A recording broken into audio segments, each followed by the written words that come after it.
এমন পরিস্থিতিতে গণগ্রেফতার বন্ধে বাংলাদেশকে আবারও বার্তা দিয়েছে আন্তর্জাতিক মানবাধিকার সংস্থা অ্যামনেস্টি ইন্টারন্যাশনাল। কি সেই বার্তা? গত মাসেই যেখানে রেকর্ড পরিমাণ রেমিটেন্স প্রবাহের সুবাতাস বয়েছে দেশের আর্থিক খাতে, সেখানে মাস ঘুরতেই এখন মন্দাভাব। সংশ্লিষ্টরা বলছেন, কোটা সংস্কার আন্দোলন ঘিরে সোশ্যাল মিডিয়ায় চলমান রেমিটেন্স শাটডাউন ক্যাম্পেইনের ফলেই প্রবাসী আয়ের প্রবাহে ক্রমাগত অবনতি, আর তাই চিন্তিত সরকার। গত 10 দিনে 50,000-এর বেশি সাইবার হামলা হয়েছে বিভিন্ন সরকারি প্রতিষ্ঠানের ওয়েবসাইটে। সেনাপ্রধান জেনারেল ওয়াকারুজ্জামান, তাকে নিয়ে আজকের এই ভিডিও। 6 সমন্বয়ককে 24 ঘন্টার মধ্যে মুক্তি দিতে বিক্ষুব্ধ নাগরিক সমাজের আলটিমেটাম, অর্থাৎ 24 ঘন্টার মধ্যে মুক্তি দিতে হবে, না হলে নাগরিক সমাজও আন্দোলন শুরু করবে। পতনের দামামা বেজে গিয়েছে, সারা পৃথিবীময় আওয়ামী লীগের পতনের সুর শুরু হয়ে গিয়েছে। শুধু সময়ের অপেক্ষা। শেখ হাসিনার পতন প্রহর গুনছেন, গণভবন থেকে তসবি টিপছেন, মানুষের দিকে দিকবিদিক হয়ে তাকিয়ে রয়েছেন, এখন দিকবিদিকের সিদ্ধান্ত নিচ্ছেন। মাথায় কাজ করছে না, মুখে আওয়াজ নেই, সকল দিক থেকে আজকের কালো ধাওয়া ধেয়ে আসছে। আসসালামু আলাইকুম দর্শক, গুরুত্বপূর্ণ একটি নিউজে আপনাদের সকলকে স্বাগতম। দর্শক, আমি আশা করছি আপনারা সকলেই ভিডিওর শুরুটা দেখেই বুঝতে পেরেছেন আজকের নিউজটা ঠিক কতটা গুরুত্বপূর্ণ হতে চলেছে এবং কোন দিকটাকে ইঙ্গিত করছে।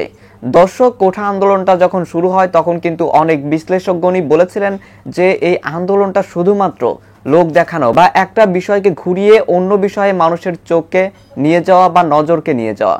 তো দর্শক, এই বিষয়টাকে কেন্দ্র করে যখন নানান ধরনের কথা আসছিল, কিন্তু দর্শক সেই ঘটনাটি বা সেই বিশ্লেষণটা কিন্তু ভুল। কোঠা আন্দোলনকে কেন্দ্র করে এখন প্রধানমন্ত্রী সরাসরি বিপদে পড়তে চলেছেন। তো দর্শক, কি সেই বিপদ সেটি আশা করছি আজকের নিউজটি সম্পূর্ণ দেখলেই বুঝতে পারবেন। তো প্রিয় দর্শক, আমি আর বেশি কথা বাড়াবো না। আমি ভিডিও শুরুতে আপনাদের যেই ভিডিওগুলোর অংশবিশেষ দেখিয়ে শুরু করেছিলাম সেই ভিডিওগুলোর বিস্তারিত আলোচনা দেখাবো। তবে তার আগে বলি, যারা এখনো চ্যানেলটি সাবস্ক্রাইব করেননি সকলে চ্যানেলটি সাবস্ক্রাইব করে পাশে থাকা বেল আইকনটি বাজিয়ে দিবেন। আর যারা ইতিমধ্যেই সাবস্ক্রাইব করে রেখেছেন তাদের সকলকে অসংখ্য ধন্যবাদ। তো চলুন একটি লাইক দিয়ে আমরা ধারাবাহিকভাবে সবগুলো ভিডিওর বিস্তারিত আলোচনা দেখে আসি। 6 সমন্বয়ককে 24 ঘন্টার মধ্যে মুক্তি দিতে বিক্ষুব্ধ নাগরিক সমাজের আলটিমেটাম, অর্থাৎ 24 ঘন্টার মধ্যে মুক্তি দিতে হবে, না হলে নাগরিক সমাজও আন্দোলন শুরু করবে। এই আলটিমেটাম দিয়েছে বিক্ষুব্ধ নাগরিক সমাজের ব্যানারে বেশ কিছু গুরুত্বপূর্ণ ব্যক্তি। খবরে বলা হচ্ছে, ঢাকা মহানগর পুলিশের গোয়েন্দা বিভাগের হেফাজতে থাকা বৈষম্য বিরোধী ছাত্র আন্দোলনের 6 সমন্বয়ককে 24 ঘন্টার মধ্যে নিঃশর্ত মুক্তি দেওয়ার আলটিমেটাম দিয়েছে বিক্ষুব্ধ নাগরিক সমাজ। মঙ্গলবার দুপুর 12টার দিকে ঢাকা রিপোর্টার্স ইউনিটিতে এক সংবাদ সম্মেলনে নাগরিক সমাজের পক্ষে এই ঘোষণা দেন টিআইবির নির্বাহী পরিচালক ইফতেখারুজ্জামান। হত্যা, অবৈধ আটক ও নির্যাতনের বিচার চাই ব্যানারে এই সংবাদ সম্মেলনের আয়োজন করা হয়। 24 ঘন্টার মধ্যে 6 সমন্বয়ককে মুক্তি দেওয়া না হলে বিক্ষুব্ধ নাগরিক সমাজ ডিবি কার্যালয়ের সামনে কর্মসূচি পালন করবে বলে জানিয়েছেন ইফতেখারুজ্জামান। সংবাদ সম্মেলনে বিক্ষুব্ধ নাগরিক সমাজের পক্ষ থেকে 11 দফা দাবি তুলে ধরা হয়। প্রতিটি হতাহতের ঘটনা ও আইন শৃঙ্খলা রক্ষাকারী বাহিনীর অস্ত্র ব্যবহার ও বল প্রয়োগের ঘটনা জাতিসংঘের উচ্চ পর্যায়ের বিশেষজ্ঞদের তত্ত্বাবধানে তদন্তের দাবি জানানো হয় এই সংবাদ সম্মেলনে। দেখেন, আজকে জাতিসংঘ বলেছে যে বল প্রয়োগের যে তথ্য প্রমাণ জাতিসংঘ পেয়েছে। জাতিসংঘের মুখপাত্র আজকে স্টিফেন ডুজারিক তিনি বলেছেন যে জাতিসংঘ ইতিমধ্যে অতিরিক্ত বল প্রয়োগের তথ্য প্রমাণ পেয়েছে এবং তারা বলছেন যে তারা এই বিষয়ে পদক্ষেপ নিতে যাচ্ছে। জাতিসংঘের যেই ঘটনা ঘটেছে, যে পরিমাণ আইন শৃঙ্খলা রক্ষাকারী বাহিনীর সদস্যদের হাতে যে পরিমাণ হতাহতের ঘটনা ঘটেছে, এটি কোনোভাবেই সরকারের পক্ষেই তদন্ত করা এটা সম্ভব নয়, এটা মোটামুটি পরিষ্কার। এবং একই সঙ্গে যে 6 সমন্বয়ককে আজকে 2-3 দিন ধরে আটক রাখা হয়েছে কোন আইনের আওতায়, ডিবির পক্ষ থেকে বলা হচ্ছে তারা নিরাপত্তা চেয়েছে সেই কারণে, কিন্তু তারা যে নিরাপত্তা চেয়েছে তার কোনো প্রমাণ নেই। শুধু তাই না, তাদেরকে দিয়ে একটি নাটকও মঞ্চস্থ করা হচ্ছে বলে অনেকে বলছেন, যে তাদেরকে খাওয়ানো হচ্ছে, সেই ভিডিও তারা প্রকাশ করেছেন। তারা আন্দোলন প্রত্যাহার করছে এই ঘোষণাও তাদেরকে দিয়ে দেওয়ানো হয়েছে। তো সবগুলি মিলিয়ে যে এটি যে বন্দুকের মুখে এগুলি বাধ্য করা হচ্ছে এটা পরিষ্কার। সেই কারণেই বিক্ষুব্ধ নাগরিক সমাজ দাবি করছে।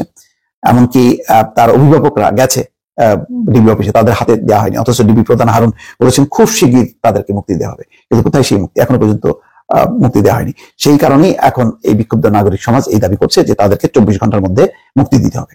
সংবাদ সম্মেলনে বাংলাদেশ পরিবেশ আইনবিদ সমিতির প্রধান নির্বাহী সৈয়দা রিজওয়ানা হাসান, ঢাকা বিশ্ববিদ্যালয় গণযোগাযোগ ও সাংবাদিকতা বিভাগের অধ্যাপক গীতিয়ারা নাসরিন, ঢাকা বিশ্ববিদ্যালয়ের আইন বিভাগের অধ্যাপক আসিফ নজরুল, মানবাধিকার কর্মী শিরিন হক প্রমুখ উপস্থিত ছিলেন। পতনের দামামা বেজে গিয়েছে, সারা পৃথিবীময় আওয়ামী লীগের পতনের সুর শুরু হয়ে গিয়েছে। শুধু সময়ের অপেক্ষা, শুধু সময়ের অপেক্ষা।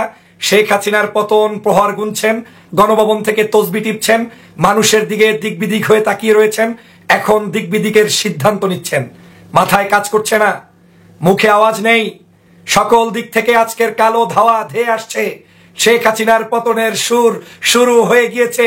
যে কোনো মুহূর্তে, যে কোনো সময়, যে কোনো ঘন্টায় শেখ হাসিনার পতন ঘটতে পারে। পাগল হয়ে গিয়েছে গণভবনের কর্মকর্তারা, পাগল হয়ে গিয়েছে আওয়ামী লীগের সঙ্গপঙ্গরা, পাগল হয়ে গিয়েছে 14 দলের নেতাকর্মীরা, পাগল হয়ে গিয়েছে আওয়ামী লীগের সকল আজকের উচ্ছিষ্টভোগী নেতারা। বাংলাদেশের এদিকে তাকান, সেদিকে তাকান, আসমানে তাকান, জমিনে তাকান, ডানে তাকান, বামে তাকান, উপরে তাকান, নিচে তাকান, সামনে তাকান, পিছে তাকান, সব জায়গায় ধেয়ে আসছে পতনের ধ্বনি। শেখ হাসিনা মুক্ত বাংলাদেশ কবে হবে সেই প্রশ্নের ধ্বনি। সারা বাংলাদেশ প্রজ্বলিত হচ্ছে আগুনের কুণ্ডশিলায়।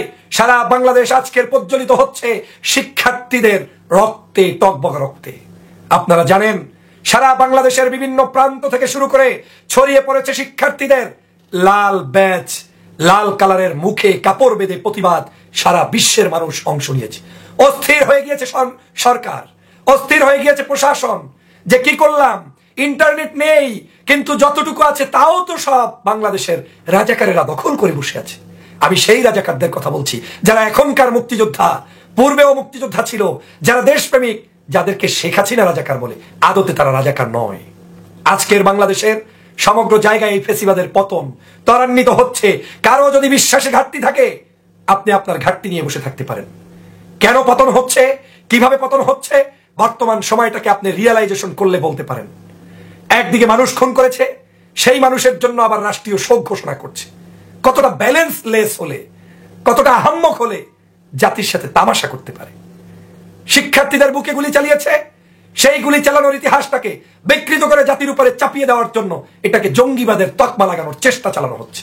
দিনের বেলা, রাতের বেলা শিশুদেরকে ডেকে ডেকে বুকের উপরে গুলি ছুঁড়েছে, এই গুলি তো রেকর্ড হয়ে আছে।